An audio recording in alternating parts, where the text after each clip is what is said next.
Angin dingin berhembus di malam itu. Malam yang begitu sunyi dan sepi. Suara rolongan anjing hutan bersaut-sautan menambah suasana malam itu begitu aneh. Di sebuah teras rumah, Ratih terlihat lagi ngobrol dengan seorang pemuda yang tampan. Ternyata pemuda itu adalah Danang, pacarnya, seorang pemuda desa dari desa sebelah. Ratih adalah anak perempuan dari Pak Hendro, orang terkaya di desanya. Malam itu, Ratih dan Danang asik ngobrol berduaan. Rupanya, Pak Hendro lagi keluar kota malam itu. Tak terasa, jam sudah menunjukkan pukul 10 malam. Danang pun kemudian berpamitan untuk pulang. Dengan senyum manis, Ratih mengantar Danang sampai di halaman depan. Danang kemudian menyalakan motornya dan segera tancap gas pulang dari rumah Ratih. Terlihat wajah Danang yang sangat gembira dan bahagia. Ia memang sangat cinta dan sayang kepada Ratih. Danang memacu motornya pelan melewati jalan yang sepi malam itu. Tak terasa, dia sudah melewati perbatasan desa. Di pinggir jalan, Danang melihat ada sebuah warung bakso yang masih buka malam itu. Danang merasa lapar dan ia pun membelokkan motornya ke warung yang ada di pinggir jalan itu. Motor pun berhenti dan Danang segera masuk ke dalam warung bakso. "Bang, bakso satu ya? Sama teh hangat." "Iya mas, baksonya biasa apa pedas mas?" "Pedas saja bang." "Oke siap mas."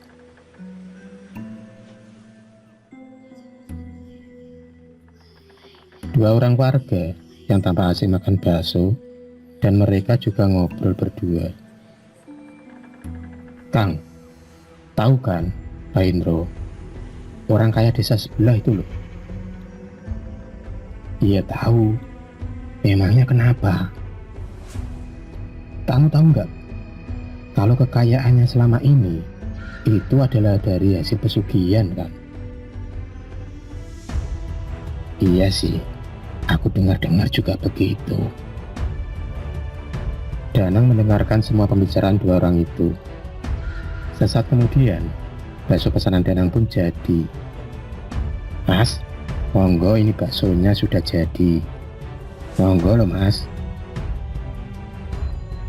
"Ya bang, makasih ya bang." Terlihat semangkok bakso yang menggugah selera. Danang pun segera menikmati bakso pesanannya itu. Bakso yang enak betul. Saking enaknya makan bakso itu, Danang sampai keringatan.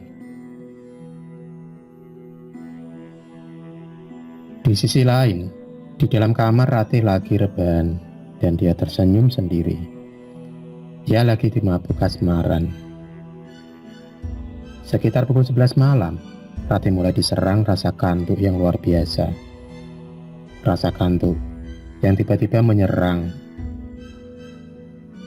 Sesaat kemudian, Ratih tumbang juga, tertidur pulas. Suasana malam tambah sunyi dan sepi. Entah kenapa, malam itu seperti ada yang janggal dan aneh. Jauh dari rumah Ratih, di sebuah gubuk tua, tampak seorang bapak-bapak tua yang tengah duduk bersila di sebuah ruangan. Tampak di depannya obor rampai dan bunga-bunga sesajen. Bau kemenyan yang tercium mulai terasa begitu mistis.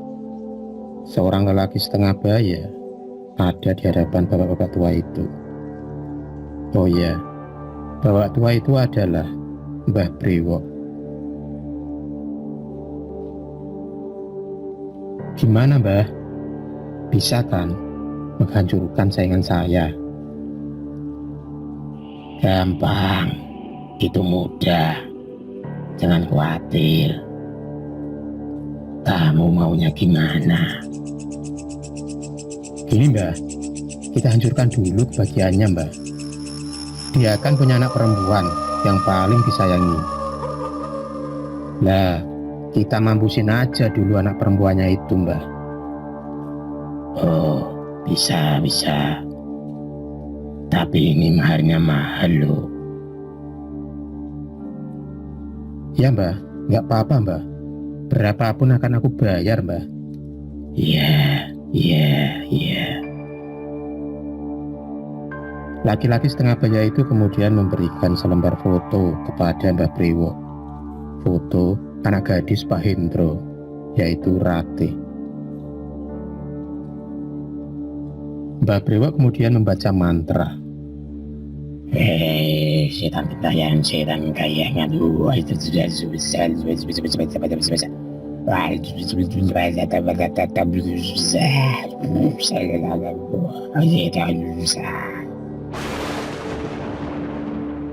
Asap kemenyan tambah mengepul, mengisi seluruh ruangan itu. Di tempat lain, Ratih yang lagi terlelap tidur tiba-tiba tersentak kaget saat ia merasakan ada sebuah benda yang terasa menusuk jantungnya. Yang ia rasakan adalah seolah ia tertusuk sebuah paku yang besar yang menghujam ke jantungnya. Ratih pun menjadi kesakitan. Sesaat kemudian, Ratih jatuh terkulai dan tewas seketika. Sungguh kejam. Ratih menjadi korban santet malam itu. Sekitar pukul 1 malam, terdengar mobil berhenti di depan rumah. Rupanya, Pak Hendro, ayah Ratih lagi pulang dari luar kota. Pak Hendro kemudian masuk ke dalam rumah dengan istrinya. Ratih. Ia memanggil-manggil anaknya. Lama ia memanggil, namun tak ada jawaban juga. Mereka berdua kemudian melangkah ke kamar Ratih. Pintu pun terbuka. Dan betapa terkejutnya orang tua Ratih saat mereka melihat anaknya yang tergeletak di lantai. Ratih! Pak Hendro segera membopong tubuh Ratih. Dan saat ia tahu kalau Ratih telah meninggal, betapa kaget dan shock hati Pak Hendro. Ratih adalah anak gadis kesayangan mereka berdua. Ia masih tak percaya kalau Ratih pergi secepat ini. Pagi pun tiba. Suasana di rumah duka tampak ramai oleh kerabat, keluarga, dan para tetangga yang datang melayat. Mereka semua masih tak percaya gadis secantik Ratih telah meninggal di usia yang masih muda. Tampak Danang yang terlihat begitu syok dan terpukul melihat kekasihnya telah meninggal. Padahal barusan semalam yang ngobrol bareng Ratih. Sekitar pukul 10 pagi, jenazah Ratih pun diberangkatkan menuju ke pemakaman desa.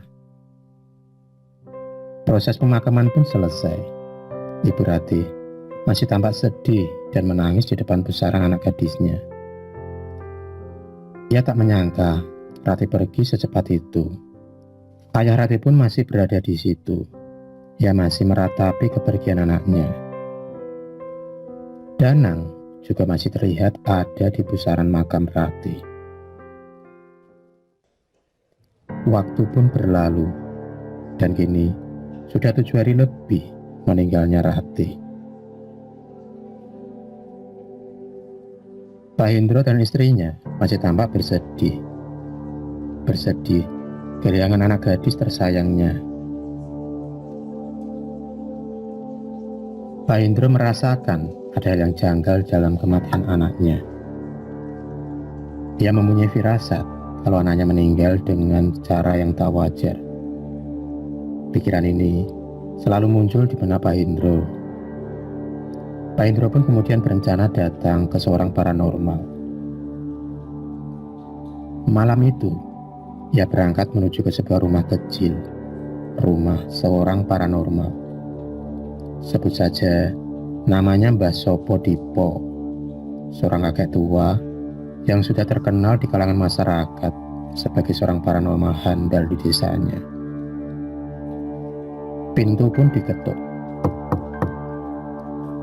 "Mbah, Mbah."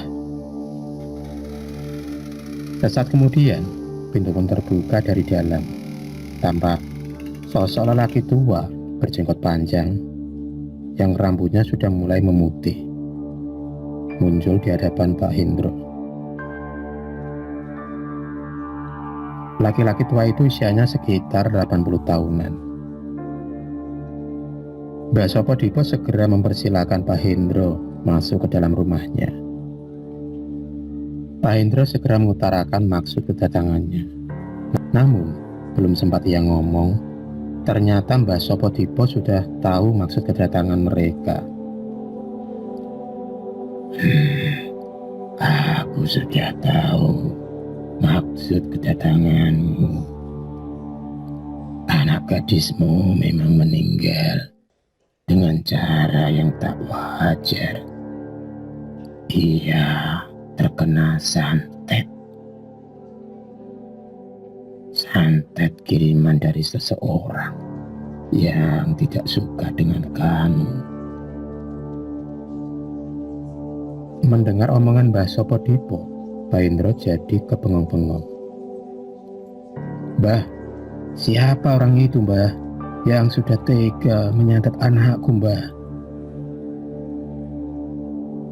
Mereka akhirnya ngobrol panjang lebar, dan kemudian tercipta kata sepakat. Pak Indro berniat balas dendam kepada orang yang telah menyantet anaknya itu.